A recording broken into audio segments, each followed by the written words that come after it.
funny. I actually would say that my experience as a writer gave me, I don't know if it was an advantage, but it gave me an interesting take on the approach to A&R. At the very least, I think it helped me to understand the marketing and how music was perceived by people.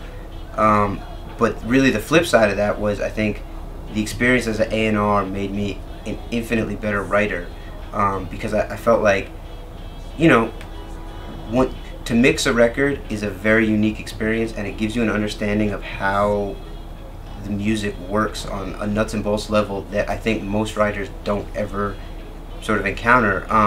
And it gives you an appreciation for the actual time and craft that goes into making something. You know, and I think that a lot of writers are very quick to dismiss certain songs or certain things, you know, without necessarily really letting the gravity of the effort that went into it, you know, sort of resonate with them. You have content aggregators and content creators, and I think that, you know, what the blogs do is there's this enormous wealth of information that exists these days because of the internet, and, you know, the bloggers are essentially curators of this information, and they, you know, it's like a lens that a person can look through to be like, okay, you know, I feel like I identify with Shaken Mecca's, you know, worldview, or with SK's worldview, so I can feel confident that if I go on Now Right, that I'm gonna like 80 to 90% of the things that are there. You know, what the magazines do is actually, you know, in addition, we curate, but then we also create these moments, and, you know, and we have our own point of view. So, you know, I don't necessarily think that it's a situation where there's a direct competition.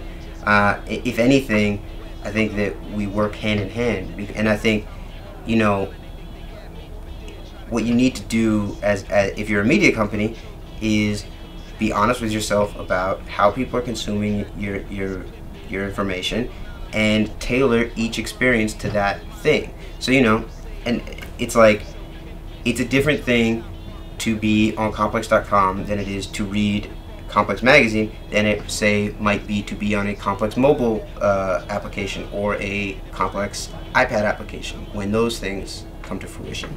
And, you know, I think that those things, each one of those things, how the device interacts with the consumer is really the sort of the most important thing. And as long as you're cognizant of that when you're creating the information or creating the content, then it doesn't, you know, print versus iPad versus browser, you know, it's just, are you telling a good story, and are you telling it in a way that maximizes the experience, you know, of the consumer. I think, you know, right now it's like a perfect example is our new cover story with Kanye West. It's like, you know, we leaked the entire cover story on the internet before, you know, we put it in the magazine, but it's a completely different experience to read the story in the magazine context, the way that the pictures are laid out. It's, you know, it's a more of like a leisure pursuit. If you look at it online, you can still enjoy all the pictures, but it's not quite the same. You enjoy it more as like you're devouring information and finding something out. This is more like I want to kick back on a Sunday afternoon and just look at an art magazine, you know?